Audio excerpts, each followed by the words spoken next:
यदि आप में से किसी को कुछ पता है तो कृपा करके बताइए।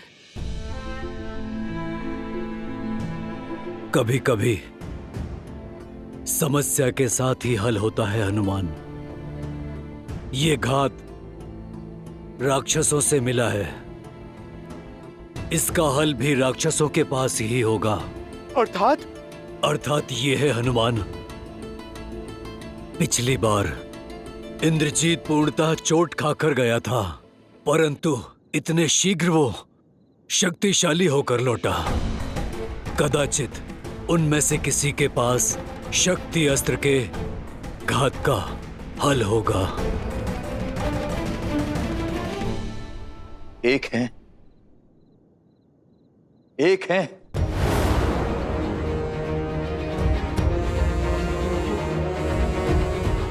जिनके पास इस अस्त्र के विष की काट हो सकती है। विभीषण जी, कृपा करके आप उसका परिचय दीजिए। लंका के राज्य वैद्य सुषेण, केवल उन्हीं के पास लक्ष्मण जी के घात का उपाय मिल सकता, किंतु उन तक पहुंचना असंभव है। राक्षसों का मेला होगा, उनकी सुरक्षा के लिए लंका के भीतर घुस राक्षसों से बचकर उन्हें वहां से लाएगा कौन? हनुमान, शीघ्र अतिशीघ्र सुषेण को यहां लेकर आ। जी प्रभु, आपकी इच्छा मेरे लिए जीवन का लक्ष्य है। विभीषण जी, आप मुझे बताइए, लंका में कहां मिलेंगे सुषेण? जय श्री राम।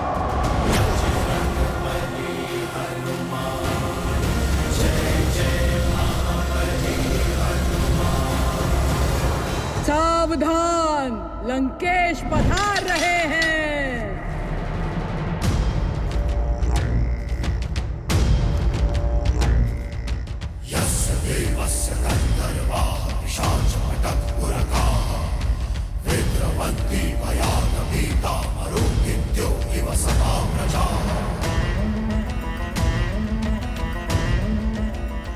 कुछ अनुभव किया सीता? वायु की दिशा कुछ बदली बदली नहीं लग रही तुम्हें? आज तुम्हें राम के शिविर से विजय घोष की ध्वनि नहीं, करुण रुदान सुनाई देगा। तुम्हारे मुख को देखकर लगता है कि तुम अब तक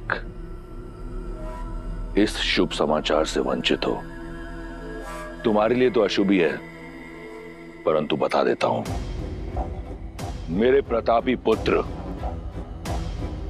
लंका के युवराज मेघनाद ने दशरथ के पुत्र राम के अनुज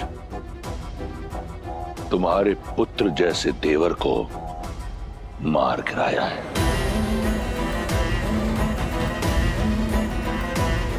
वो इस समय अपनी आखिरी सांसें ले रहा होगा। लक्ष्मण भैया,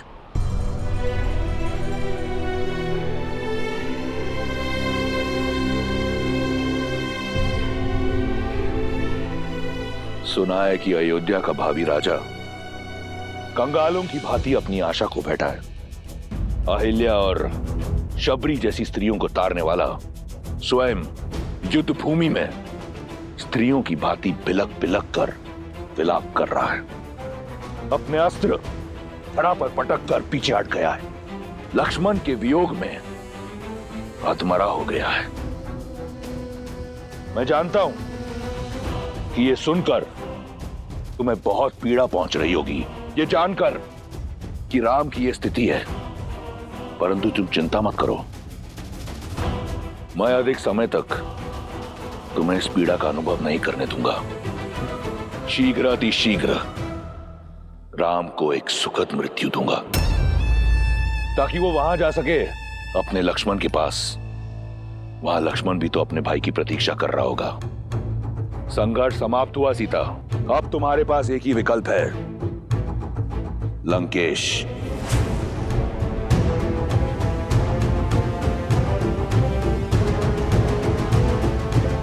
अब अपने भ्रम से मेरा विश्वास नहीं तोड़ सकते तुम रावण। मेरे श्री राम मेरी आस के सागर है, मेरे विश्वास का स्रोत है,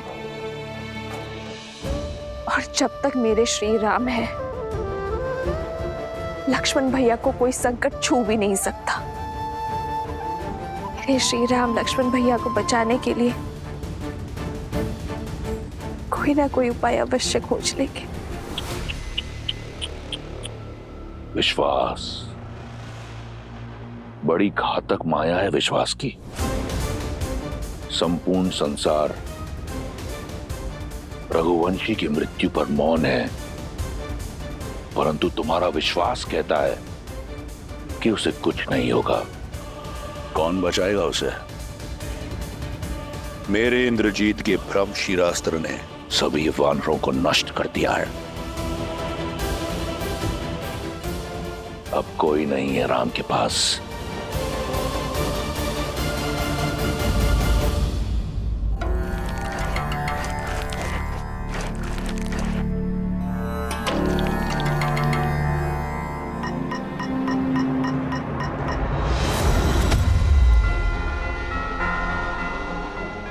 जय श्री राम।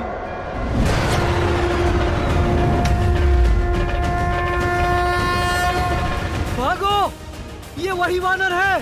भागो भागो भागो।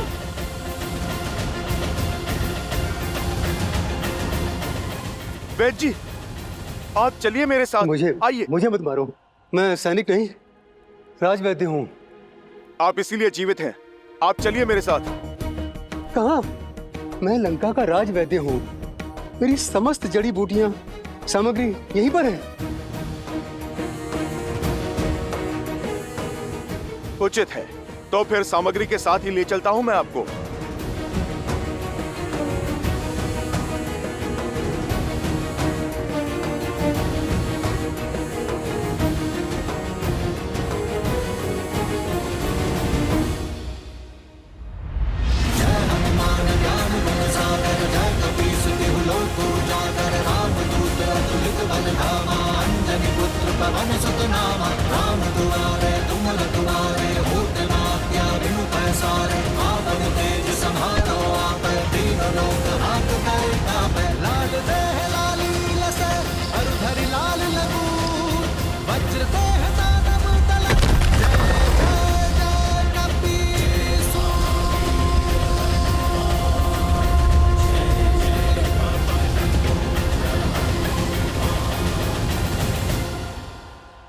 अरे तो क्या कर रहे हो? कहाँ ले जा रहे हो मुझे? बताने का समय नहीं है। बस आप यूं समझो वैदराज कि आपका उद्धार होने वाला है। जब मारना ही नहीं है तो कहाँ लेकर जा रहे हो? क्यों ले जा रहे हो? क्या काम है? बहुत काम कर लिया, पर आप रहे राक्षस ही। अब राम नाम जाप करने का समय है। जय श्री राम। बचाओ, बचाओ, कोई है? बचाओ, रक्षा करो मेरी। जानती हो सीता, जब जल का स्तर घट जाए तो कमल का पुष्प अपनी नाल छोटी नहीं करता, इसलिए उसका नाश हो जाता है। यही स्थिति तुम्हारे अहंकार की है। इतना समय बीत गया परंतु तुमने अपना अहंकार नहीं त्यागा, और त्यागोगी भी कैसे? तनिक देखो, तुम रावण के यहां एक बंदनी हो, परंतु तुम्हारे रूप में कोई अंतर नहीं आया, और रूप और अभिमान का बहुत गहरा संबंध होता है। अब समय आ गया है कि तुम उस अहंकार को और बढ़ाओ, क्योंकि तुम लंका की पटरानी बनने जा रही हो। अपने इस भ्रम को त्यागो सुंदरी। मेघनाथ की शक्ति अस्त्र का कोई तोड़ नहीं। लक्ष्मण की मृत्यु के बाद राम का साहस भी दम तोड़ देगा। अब इस स्थिति को वो नर क्या, स्वयं तुम्हारा नारायण भी बदल नहीं सकता। बचाओ, बचाओ, अरे कोई है? मेरी सहायता करो। रक्षा करो मेरी।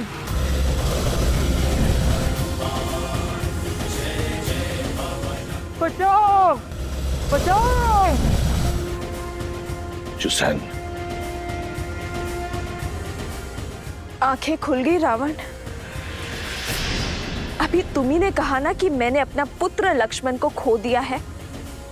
अब तुम ध्यान से देखो, पर अभी मेरा दूसरा पुत्र हनुमान शेष है, और जब तक मेरा एक पुत्र हनुमान जीवित है,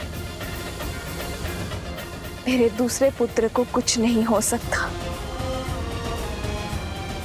पावन है, वेग और दिशा कब बदल ले कोई नहीं जानता। और अब तो पवन पुत्र हनुमान लक्ष्मण भैया और मृत्यु के बीच में खड़े हैं। कहा था ना मैंने, श्री राम कोई ना कोई मार्ग अवश्य खोज लेंगे। कमल की नाल का उदाहरण उचित दिया था तुमने रावण, पर तुलना अनुचित है। वो कमल तुम हो, बलहीन होने के बाद भी अहंकार नहीं खो रहा। सीता रावण की हो जाए, वो समय कभी नहीं आएगा, पर तुम्हारे पास बहुत कम समय शेष है रावण। श्री राम से क्षमा मांग लो, ब्रह्मजाल से निकलकर सत्य को स्वीकार लो, अन्यथा राक्षस कुल का विनाश होने में कुछ चंद्र रात्रि ही शेष है।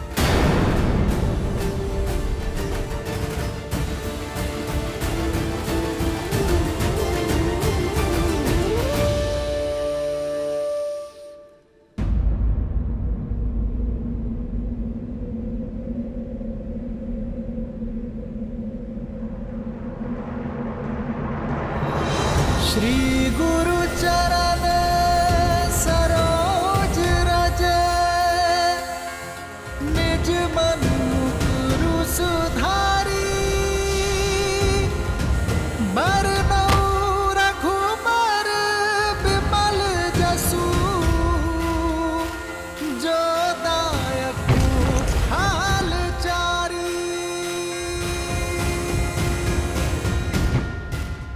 जय श्री राम।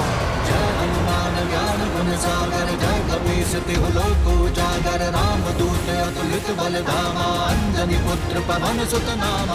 प्रभु, वैद सुषेण प्रस्तुत हैं।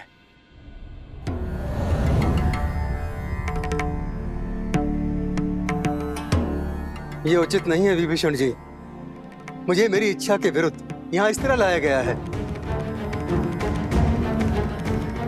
मेरा घर उखाड़ दिया गया और मैं। प्रभु, मैं वैद्यों को जानता हूं। अपनी औषधियां और उपकरण लेने में समय लगा देते हैं, और प्रभु समय मेरे पास था नहीं। सुषेण जी, समय जटिल है। लक्ष्मण जी की मूर्छा तोड़ने में सहायता कीजिए। मैं विभीषण नहीं, जो लंकेश के विरुद्ध शत्रु से जाकर मिल जाऊं। मेरी निष्ठा अभी भी लंका के लिए ही है। मुझे मृत्यु स्वीकार है, लेकिन शत्रु का उपचार नहीं। मैं अपना राजधर्म कदापि नहीं छोड़ सकता।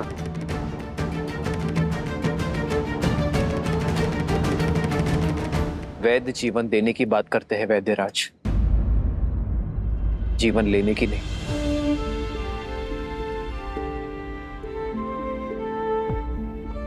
रही बात धर्म की, तो धर्म का अर्थ, पद और परिभाषा परिस्थिति के साथ बदलती है। एक लंका का निवासी होने के नाते लंकेश की निष्ठा करते करते अपने कर्म के धर्म से मुंह मत फेर लीजिएगा।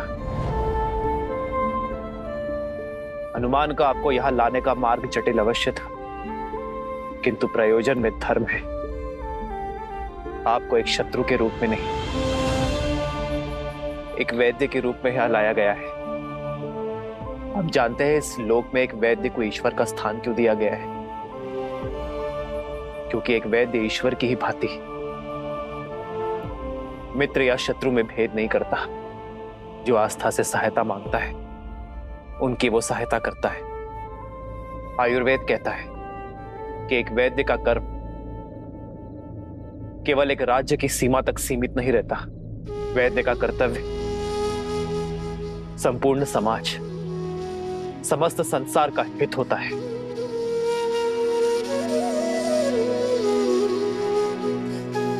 ये मेरी आपसे विनती कि आप मेरे भाई की मूर्छा का उपाय कीजिए।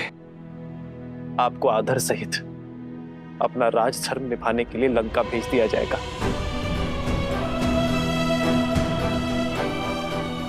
यदि आपके प्रयास ना करने के कारण मेरे लक्ष्मण के प्राण चले गए तो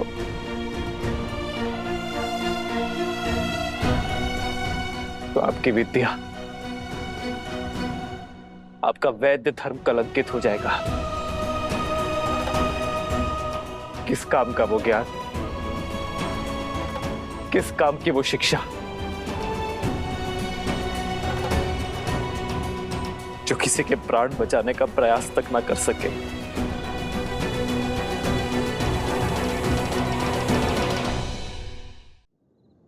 रघुनाथ, मैं शत्रु पक्ष से हूं। आप मुझ पर इतना विश्वास कैसे कर सकते हैं? मैं यदि आपके अनुज के उपचार के बहाने इनकी मृत्यु का मार्ग ही ना प्रशस्त कर दूं। मैं एक शत्रु से सहायता नहीं, एक वैद्य से उपचार मांग रहा हूं।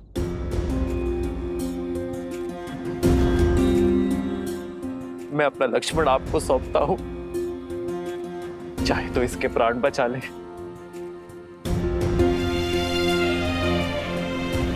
और चाहे तो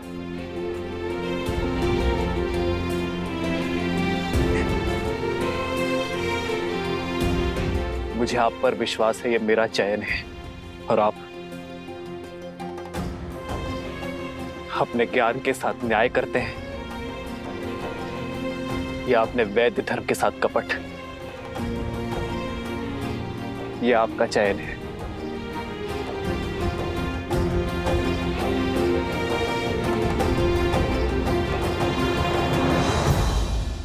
जो कुछ भी सुना था वो असत्य नहीं था। धन्यवाद। मैं वैद्य तो बन गया, मगर मुझे वैद्य धर्म आपने सिखाया। आपने शत्रु के वैद्य पर विश्वास दिखाया है प्रभु। विश्वास रखिए, मेरी विद्या आपको निराश नहीं करेगी। वैदराज, धन्यवाद देने को बहुत समय है। पहले आप लक्ष्मण भैया की सुध कीजिए।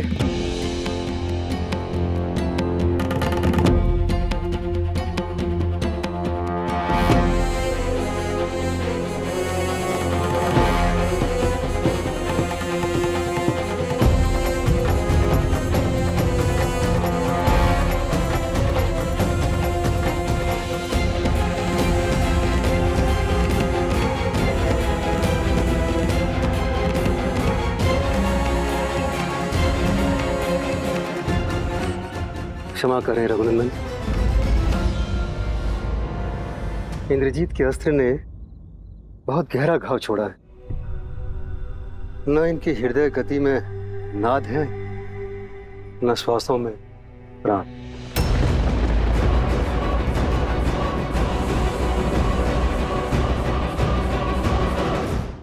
मेरे पास तो क्या, समस्त लंका में कोई ऐसी औषधि, कोई ऐसा उपाय नहीं है जो इनके प्राण बचा सके।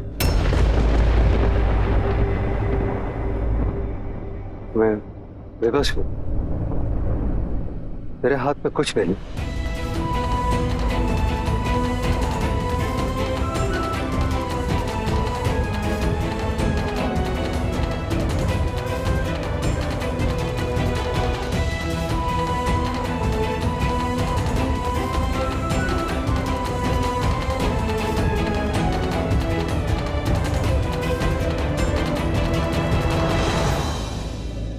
इस पूरे ब्रह्मांड में मेरे लक्ष्मण के प्राण बचाने का कोई तो उपाय होगा।